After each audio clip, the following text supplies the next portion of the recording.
Здравствуйте, друзья! Кто и зачем искажал историю славянской Руси? Нас вычеркивают из мировой истории.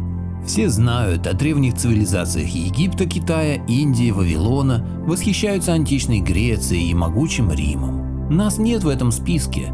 Открываем любую книгу и читаем. Тысячелетняя история Руси. Даже памятник тысячелетию Руси поставлен. А где же мы были 2-3 тысячи лет назад? Что было на 1/6 части суши, когда в Греции возводился Парфенон, в Египте пирамиды, когда Рим выводил свои легионы, а китайцы возводили Великую Стену? А ничего не было, с опломбом заявляют западные историки. Сплошная дикость была, вторят им отечественные подпевалы. Гегель, например, писал, что славяне не исторический народ. Славяне не способны к государственному строительству.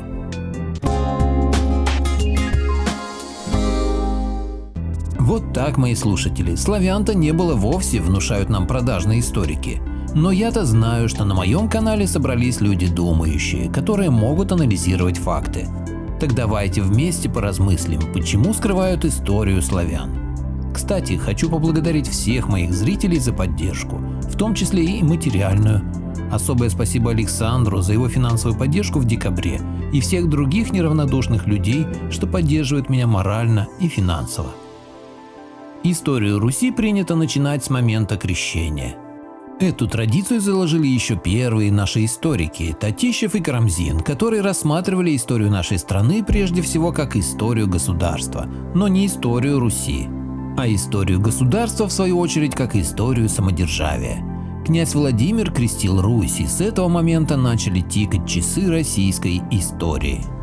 Но ведь были века еще до этого. Античные авторы пишут о бесчисленных племенах антов, которые кочевали на севере и на востоке.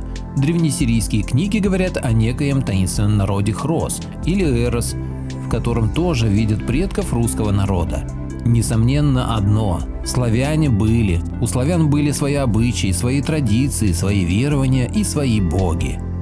Миф о том, что наша история началась с момента призвания варягов и крещения Руси, настолько укоренился в сознании, что почти никто всерьез и не пытался отследить нашу родословную вглубь тысячелетий.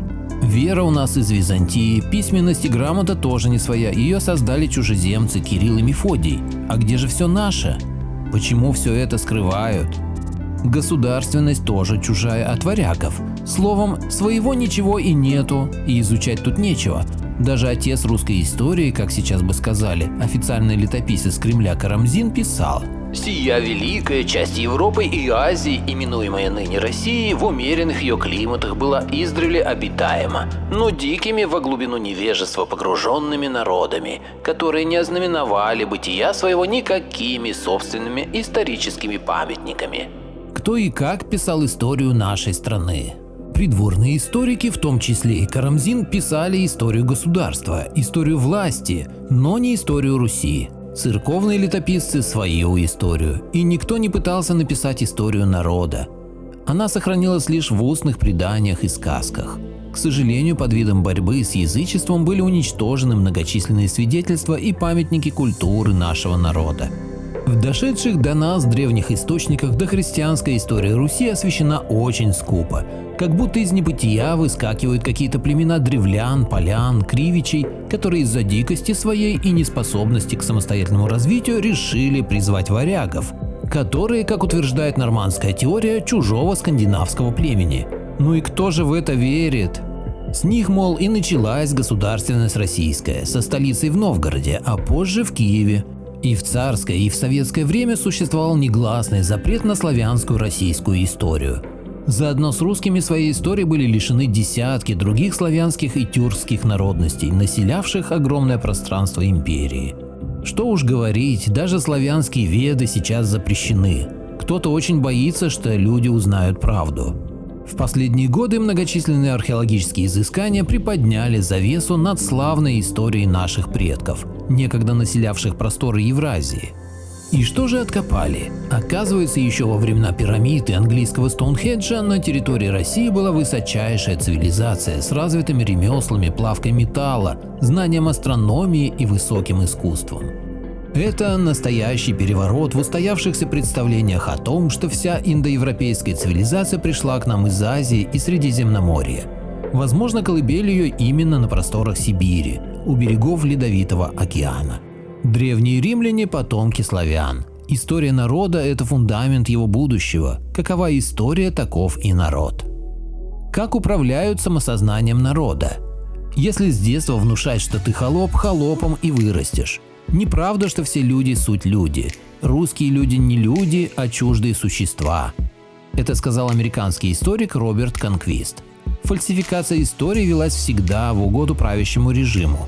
И не только история, но даже религии. Так во Франции после прихода к власти бурбонов пытались вычеркнуть из истории Наполеона.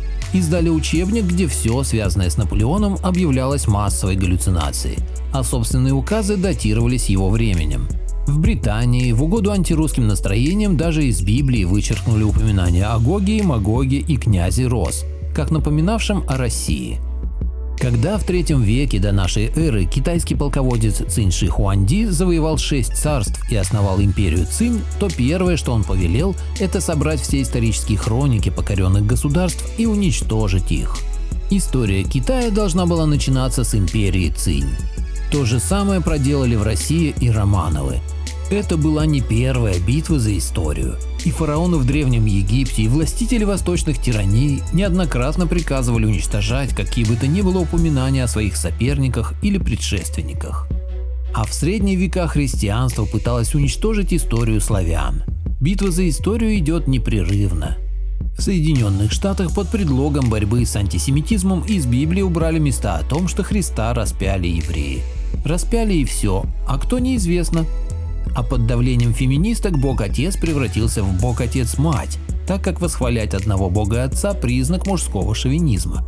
И таких примеров масса. Миф о том, что культура и история России начинается с IX века, очень выгоден многим нашим недругам. Даже в учебном пособии для 5 класса издательства «Просвещение» 1993 года написано, что до принятия христианства мы жили в ямах, прикрытых сверху прутьями. И называется это издевательски – рассказы о родной истории. Так и хочется спросить у авторов, а чья история им родная? Не станем много говорить о тех, кто ставит себе в обязанность унижать все, что относится до славян, особенно до русов. Не только у древних племен арийских, но и у других племен русы стоят во главе не только римлян, но и греков, как их прародители. Писал еще в XVIII веке честный историк Егор Классен. Если мы были такие дикие, кому униженно платили дань византийские императоры? Чей щит на вратах Царьграда? Кто разгромил могущественный хазарский каганат? Вот что писал о древней истории наших предков великий русский ученый Александр Васильевич Ломоносов, пытавшийся разоблачить нормандскую теорию возникновения государства российского. В начале VI века во Христе славянское имя весьма распространилось, и могущество сего народа не токмо во Фракии и Македонии было страшным, но и разрушению Римской империи способствовало весьма много. Увы, мы привыкли больше верить иностранцам, чем своим ученым. Так вот, что писал о наших предках в 15 веке архиепископ Рагужский Мауро Арбини. Удивительно, что слава народа славянского ныне не так ясна, как должно ей славиться по всей вселенной. Ежели б сей народ так достаточно был людьми учеными и книжными, как доволен военными, то б ни един другой народ во вселенной был в пример имени славянском. Славянский народ разорил Персию, владел Азией и Африкой, покорил Грецию, Македонию, Иллирическую землю, завладел Моравию, Шлезскую землею, Чешскую, Польскую и берегами моря Балтийского. Прошел во Италию, разорил Рим, учиня данником цесарей римских, чего во всем свете иной народ не чинивал.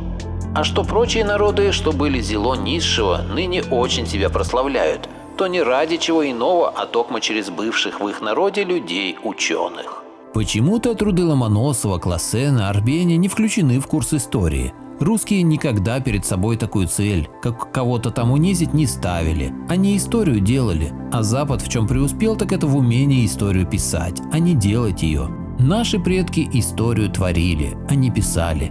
В разные времена, под разными именами скифов, гунов, готов, сарматов, славян, венедов, русов выходили на мировую арену и поворачивали колесо истории. 23 августа 476 года пала Великая Римская империя. Но упала она не под ударами германских племен, как принято считать, а была упразднена за ненадобностью славянским князем Адаакром, вождем ругов по Иордану или вождем русинов по другим историкам. 23 августа 476 года он сместил с престола последнего римского императора Ромула Августула. Эту дату принято считать началом средних веков. Так наш предок пролистнул еще одну эпоху в книге мировой истории. «Ляжем костьми, братья, ибо мертвые сраму не имут». Эти знакомые многим слова являются вершиной русской духовности, принадлежат великому воину, чья слава была известна от края и до края, князю Святославу Храброму. Но в учебниках истории вы либо вовсе не найдете упоминания о нем, либо жалкие строчки. Зато подвигам Александра Македонского или Юлия Цезаря посвящены целые главы. Мы не знаем и не ценим свою историю. А что вы думаете про историю славян? Напишите, пожалуйста, в комментариях. Благодарю всех, кто подписался на мой канал и смотрит мои видео. Ссылка на статью в описании. Поделитесь моим видео в соцсетях с родными, друзьями и знакомыми. Люди имеют право знать все точки зрения. Всем спасибо за внимание, буду рад вас видеть на своем канале снова.